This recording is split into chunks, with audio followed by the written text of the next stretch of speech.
What up? What's going on, everybody? It's your boy Jess. Welcome back to another Madden 16 Budget Squad production. Today we are in Budget Squad Week 7, and we are getting closer to the playoffs and hopefully getting a first round bye. And I think we need to win, 3 out of the next 4. So as long as we're able to accomplish that, we're very close to a seasoned veteran, and we can get a very good pull that can turn into an astronomical amount of coins. You know, you mess around and get like Evans or something like that. Take a look at his team. I'm like, oh my goodness, great. He's got Mean Joe Green, he's got Porter, he's got McNabb. His team is, obviously stacked. I don't know how my offensive line is going to be able to do against Porter and Green. And, I definitely need to be able to run the ball to be successful in this game. And we just may have a difficult time doing that, considering, Alfred Morris is a downhill runner, and I like to, run him up the tackles. And I don't know if that's a good game plan with Mean Joe Green staring me down right in the middle of the center. But, here we go. I've faced really good teams before, and I've been able to win, really no issue. So as long as I play my game, the problem with playing a team that's overwhelmingly better than yours, you pretty much got to play a perfect game, which I'm capable of doing, So just play smart, don't make any mistakes, and we should be okay. Right here, we got nice running room towards the left side, and I run right into a hit stick, and he gets a scoop and score.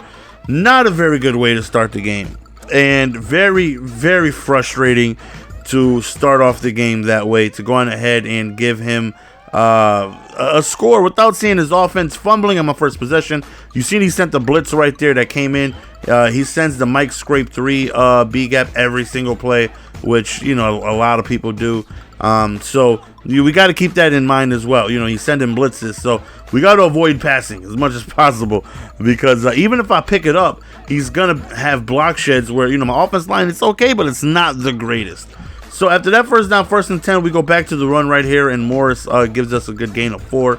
So 2nd and 6, back to the run we go. Morris hits the outside, and we end up picking a first down, and not really having too much issues right now. I feel like we're moving the ball pretty well. The few times I've been able to pass, we did pretty good. This guy has, you'll see, he has no problem running coverage defense. And I'm so bad when it comes to coverage defense, so bad. But here he goes on offense, and his offense is just as good as his defense as far as player wise.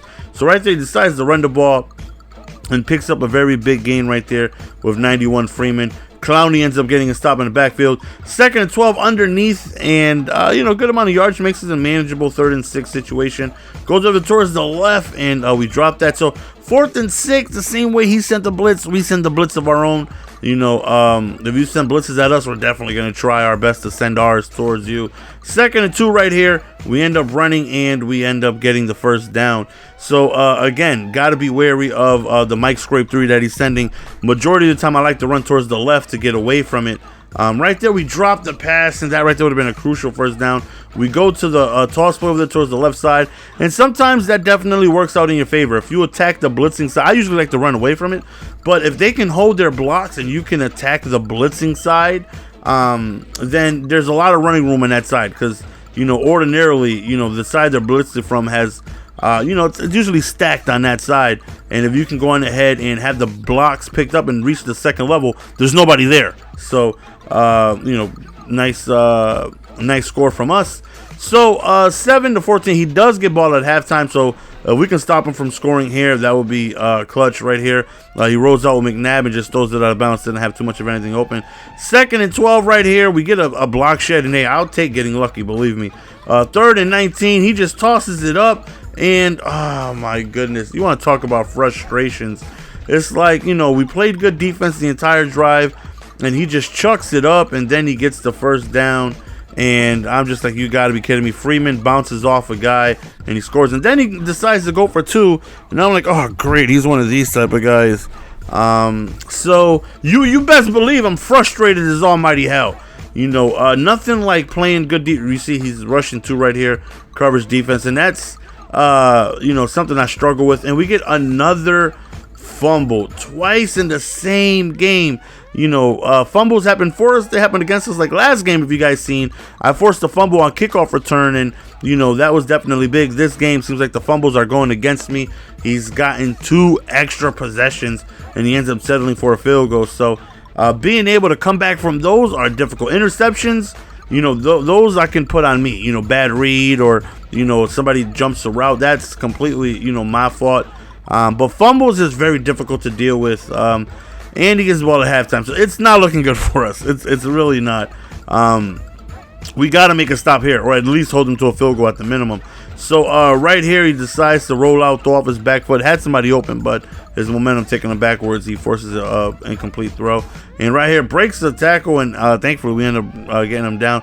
So 3rd and 3, we stop him, I believe, just shy of the 1st down. He decides to go for, I don't know what the hell kind of pass was that, but I would gladly take it through an interception.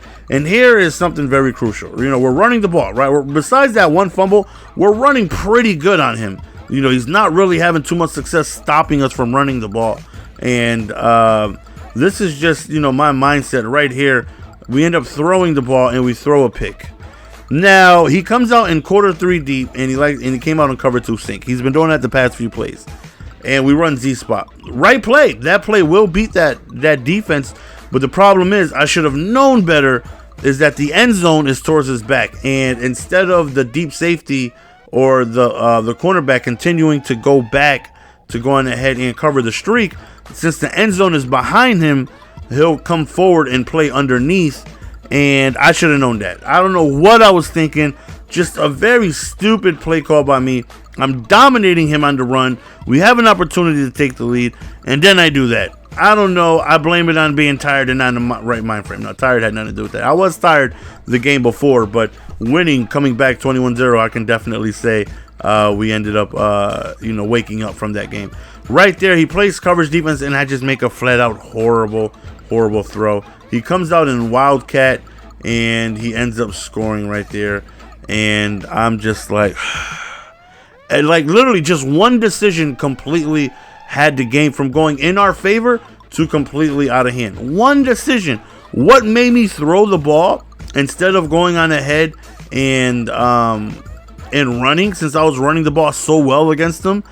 I have no idea. Again, he's playing coverage D, which again I struggle against so badly.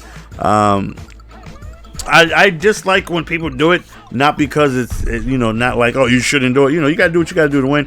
If it's in the game, as long as you're not IP booting, as long as you're not, just completely shutting somebody router off, if you're giving somebody an opportunity to go on ahead and win, you got to do what you got to do to win. Blitzes, coverage defenses, whatever. I just hate it because I struggle against it. I've always struggled against it. I've never done really well against it at all. So right here, we somewhat have an opportunity if we can get ourselves a stop. We have all of our timeouts. 3rd and 17 right here. He goes over towards the right side. First, now look at this play right here. On the left side, make the tackle, and see how my silver cornerback completely overran him all. Now he's just coming out in fake field goal, fake punt, and he's just having fun at this point, and there's just not much, I can do. But that 4th down, if you want to rewind it and take a look at it, that is where higher overall players make a difference. Poor pursuit angle, very poor, awareness, had him continuing to go to the outside instead of just dropping. At this point, I'm just trying to chuck it up and make big plays. And like I said, he's just tossing it up. He won. There's nothing he can do about it. But we had the game. By no means did he defeat me because his team was better. By no means did he defeat me because I felt like he outplayed me or anything like that. I just made a stupid decision. I felt like we could have won the game. Offensively, he wasn't giving me too much trouble. Defensively, he wasn't giving me too much trouble. I just threw a pass when I should have ran, and that right there, costed us the game, unfortunately. But, we still have an opportunity to get a first-round bye, get that seasoned veteran, and then we got to upgrade, our cornerbacks badly. But that's the end of the video, fellas. Close one. I felt like we were in there. One stupid decision just had everything crumbling down. But, we learned from this game. That's never happening again. It's your boy Jess. We're going to sign out. Peace.